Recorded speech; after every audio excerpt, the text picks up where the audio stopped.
Welcome again. You are watching KTN Prime and we are glad that you have joined us. Now, Nairobi is once again counting the cost of negligence, exposing deep cracks in the city's construction oversight. The collapse of a 14-story building in South Sea on January 2nd left 2 people dead, and critics are now accusing Nairobi Governor Johnson Sakaja's administration of slow response, weak accountability, and a culture of corruption that has allowed unsafe structures to rise unchecked. Vera Mura has the details.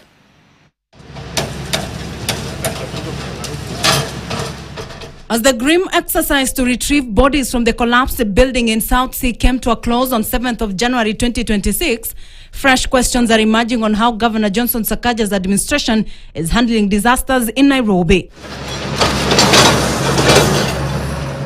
The tragedy, which struck on January 2nd, claimed at least 2 lives after a 14-story building crumbled, exposing the fragility of the city's booming construction sector.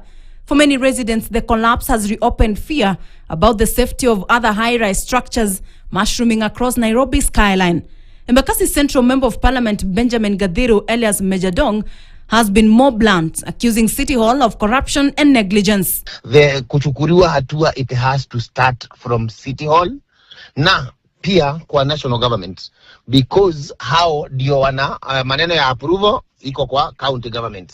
Hii maneno ya NCA kuangalia vile building inaendelea iko kwa iko kwa national government through National Construction Authority. Na hii barua ya kupatiana the contractor kupewa barua. You know, we have very many fake contractors wenye wanapewa barua na mlango ya nyuma wakiwa ati hao ndio wanakuwa contractor.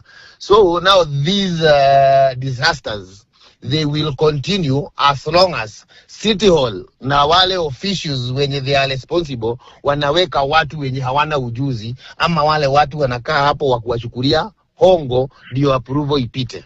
Apart from the rescue mission, City Hall has carried on as though nothing happened. Days later, no officials have been suspended or fired, and the county government appears unmoved by the mounting public outrage, unlike the previous administrations when swift accountability followed such calamities.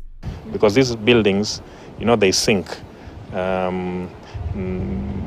maybe in order of millimeters every year. They are sinking. There is also in terms of the verticality that needs to be confirmed, because they could be leaning to one side or another. These are factors that need to be monitored, so that in case some of those aspects that are being monitored are dangerous, then people can be informed well in advance to prevent any disasters from happening. And we need to monitor not just the buildings, but also things like bridges. Right now in Nairobi, we have the Nairobi Expressway.